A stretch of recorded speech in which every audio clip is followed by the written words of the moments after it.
हरिया, मैं काम करता हूँ बहुत बढ़िया, खाता हूँ खाना और रोज गाता हूँ गाना। अरे यार, आज तो बहुत देर हो गई। इस खतरनाक जंगल को देखकर तो मेरे हाथ पैर ठंडे हो गए हैं। अगर मैं वक्त पर गांव नहीं पहुंचा तो मालिक बहुत नाराज हो जाएंगे। तभी हरिया को एक आवाज सुनाई देती है। सुनिए हरु जी।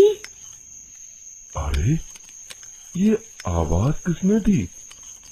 तभी हरिया को सामने कुछ दूर एक औरत खड़ी दिखाई देती है। अरे भाई, ये औरत अकेली इतनी रात को इस जंगल में क्या कर रही है? चलकर पूछना पड़ेगा।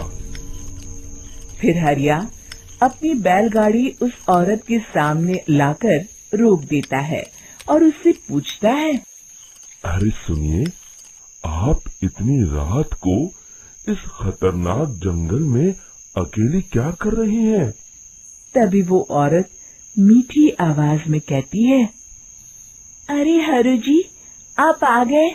मैं कब से आपका इंतजार कर रही थी। वैसे तो यहाँ से काफी लोग गुजर चुके हैं, लेकिन मैं खास आपका इंतजार कर रही थी। अच्छा, तुम सच कह रही हो? मुझे तो यकीन नहीं हो रहा है। वो क्या है ना, आज तक किसी ने मुझसे इतने प्यार से बात नहीं की। हाँ हाँ हरु जी, मैं सच कह रही हूँ। अब देर मत करिए और जल्दी से मुझे मेरे घर तक छोड़ दीजिए।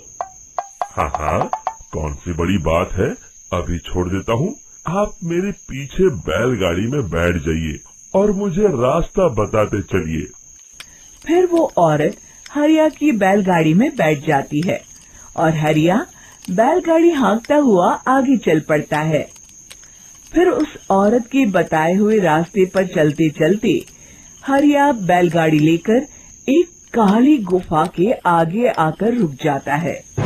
हरिया उस औरत से पूछता है, हाँ देवी जी, आपका घर कहाँ है? यहाँ तो एक गुफा के अलावा और कुछ नहीं है। तभी अचानक वो औरत हवा में उड़ने लगती है। देखते ही देखते उसका सुंदर रूप एक डरावनी चुड़ैल में बदल जाता है और वो जोर जोर से हंसती है। अरे तू तो एक नंबर का बेवकूफ निकला। तू तो बड़ी आसानी से मेरी बातों में आ गया। अरे मर गया रे, ये तो एक चुड़ैल है। हे भगवान बचा ले, ये तो बड़ी डरावनी दिखाई दे रही है। और फिर अगले ही पल हरिया की बैलगाड़ी में रखा सारा सामान हवा में उड़ता हुआ उस काली गुफा के अंदर चला जाता है और वो चुड़ैल भी उस गुफा के अंदर जाकर कहीं गायब हो जाती है। हरिया ये नजारा देख बुरी तरह घबरा और परेशान हो जाता है। अरे, ये चुड़ैल तो मेरा सारा सामान लेकर गुफा में गायब हो गई। अब क्या होगा? अगर मैं गांव खाली हाथ गया तो मालिक मेरी अच्छी खबर लेंगे। मेरी इस बात का कोई यकीन भी नहीं करेगा। फिर आखिर वही हुआ। हरिया के मालिक चंपक सेठ को हरिया की किसी भी बात पर रत्ती भर भी यकीन नहीं हुआ।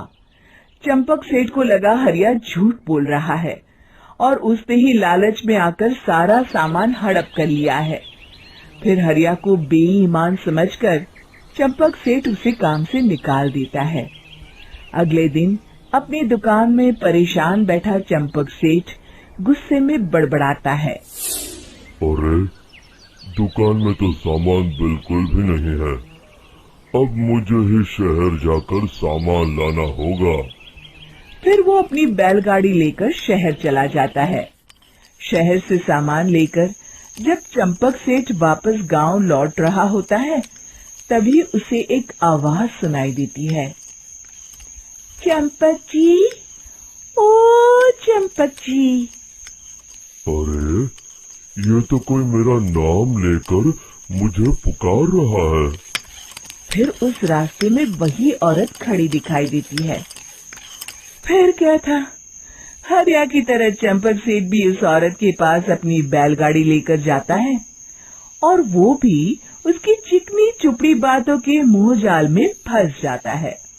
फिर चुड़ैल उसे भी अपनी गुफा तक ले जाती है और उसका सारा सामान लेकर गुफा में गायब हो जाती है। बेचारा चंपक सेठ लाचार होकर खाली हाथ गांव लौट आता है। फिर ये उस जंगल में रोज की बात हो जाती है।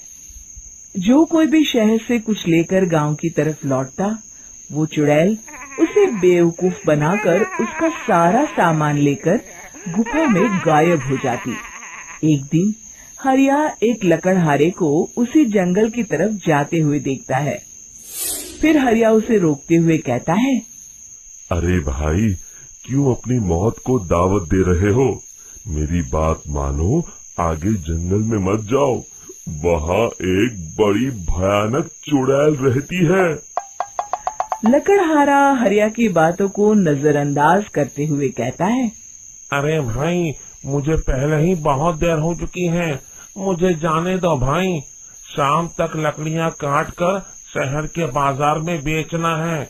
तुम अपनी ये कहानी किसी फुर्सत में बैठे इंसान को सुनाओ, मैं तो चला। इतना कहकर लकड़हारा वहाँ से आगे जंगल की तरफ चला जाता है। फिर अगले दिन गांव के मुखिया के घर के बाहर बहुत सारे लोग जमा हो जाते हैं। तभी हाथ में कुल्हाड़ी लिए खड़ा लकड़हारा कहता है, अरे मुखिया जी, अब आप ही हमें बचाइए उस जंगल वाली चुड़ैल से। हमारा सारा काम तो शहर से ही होता है। अरे मुखिया जी, उस चुड़ैल की वजह से तो मैं पूरी तरह बर्बाद हो गया हूँ। हम सबको मिलकर उस चुड़ैल का कोई इलाज करना पड़ेगा।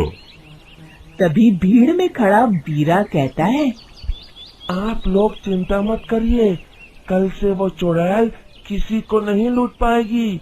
मेरे पास एक बहुत अच्छी तरकीब है। तभी चंपक सेठ उसका मजाक उड़ाते हुए कहता है, अरे तेरा नाम वीरा है तो क्या हुआ? तूने अभी उस चुड़ैल को देखा नहीं है?